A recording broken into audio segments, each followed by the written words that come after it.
नेताजी सुभाष बाबू की प्रतिमा लगाई है। पहली बार लाल किले से। दोस्तों नमस्कार, मैं उमेश गौतम, समग्र प्रदेश समाचार से।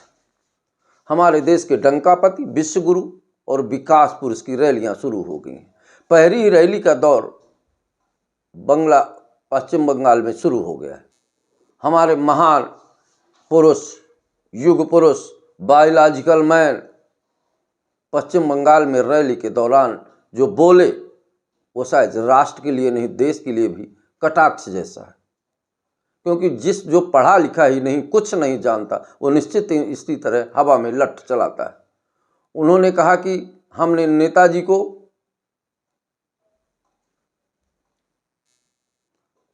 इस चुनावी रैली में मोदी जी अपने विकास कार्यों की गणना गिनाने से नहीं चूकते। ऐसा कोई भी रैली नहीं होती जिसमें मोदी जी सबसे पहले अपने विकास कार्यों पर प्रकाश डालते हैं।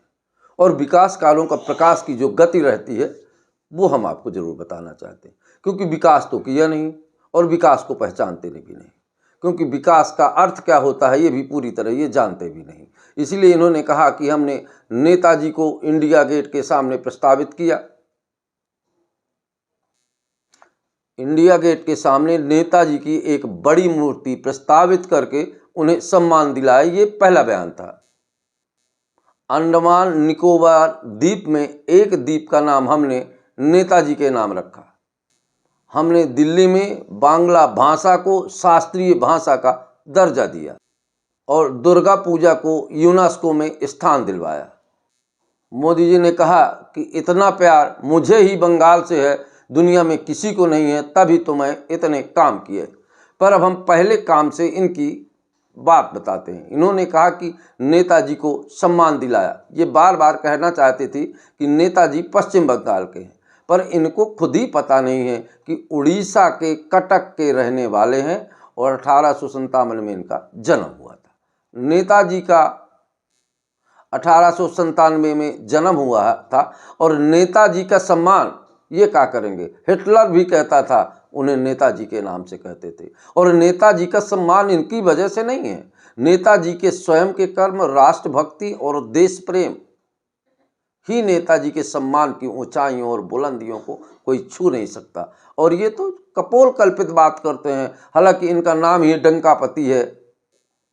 ये वैसे ही चुनाव के टाइम पे इन्हें राष्ट्र प्रेम, देश प्रेम, सैनिकों के शहीदों के बदले भी वोट की कामना करते हैं।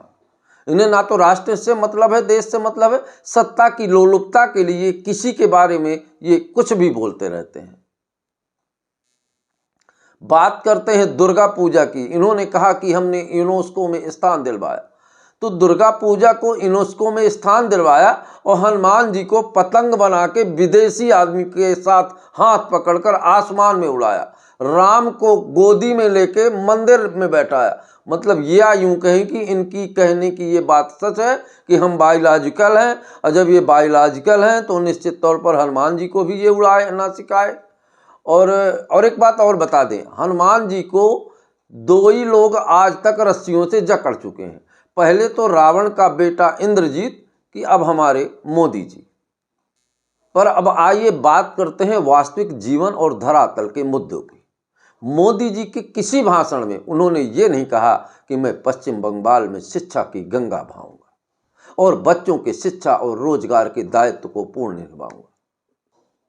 और कहते भी कैसे, क्योंकि इनके कहने का ये मुंह नहीं, दाढ़ी रखने से सारी चीजें बड़ी नहीं हो जाती। बाल जरूर बढ़ जाते हैं पर कर्म बड़े नहीं होते हैं। और तीसरी बात इन्होंने कही कि हम बांग्लादेशियों को यहां से बाहर का रास्ता दिखा देंगे। तो क्या ये भूल गए कि असम में इनकी सरकारें हैं, तमिलनाडु में इनकी सरकारें हैं, तो वहां से कितने बांग्लादेशियों को आज तक ये बाहर कर सके हैं। तो क्या ये केंद्र की सत्ता पे बैठे हैं और केंद्र के संपूर्ण देश में केंद्र का अधिकार होता है। तो जो बॉर्डर के लोग हैं, तो आज तक कितने प्रवासियों को ये बाहर निकाल चुके, क्या एक भी लिस्ट बता सकते हैं? प्रवासियों को तो नहीं निकाल पाए, पर गंगा स्नान में शंकराचार्य को स्नान करने जरूर नहीं जाने दिए और उनके साथ साधु संतों को चुटिया पकड़कर कढ़ील कढ़ील के पिटवाए जरूर है।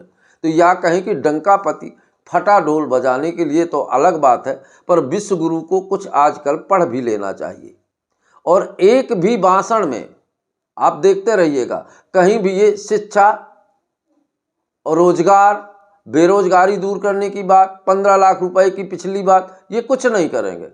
क्योंकि जितने राज्यों में इनकी सरकारें हैं, भारत में केंद्र में इनकी सत्ता आज 10-11 साल से है, तो इन्होंने कितने रोजगार दिए और कितनी महंगाई कम की। ये अक्सर कहते हैं मैं गरीबों का से आया हूं और गरीबी को मैं दूर करूंगा।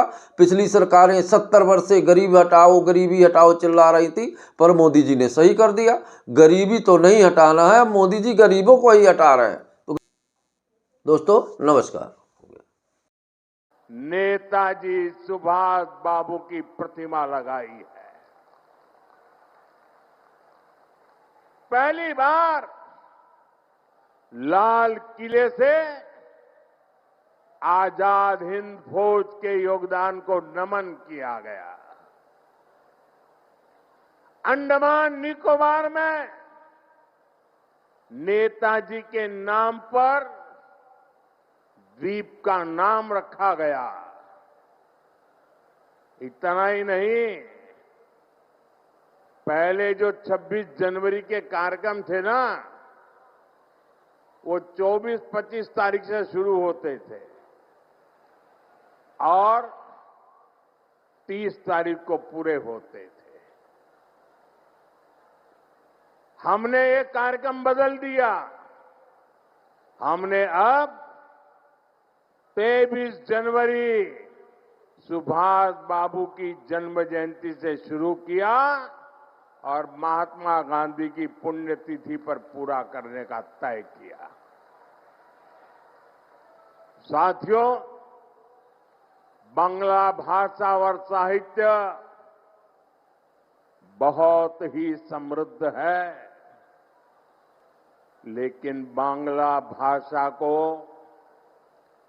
क्लासिकल लैंग्वेज का दर्जा भी तब मिला जब आपने मुझे आशीर्वाद दिया। बीजेपी की दिल्ली में सरकार बनाई। इससे बांग्ला भाषा में रिसर्च को बल मिलेगा। साथियों, बीजेपी के सरकार के प्रयासों से ही दुर्गा पूजा को यूनेस्को ने कल्चरल हेरिटेज का दर्जा दिया है। ये टीएमसी वाले दिल्ली में सोनिया जी की सरकार में भागीदार थे, क्या तब ये सब काम नहीं करा सकते थे क्या?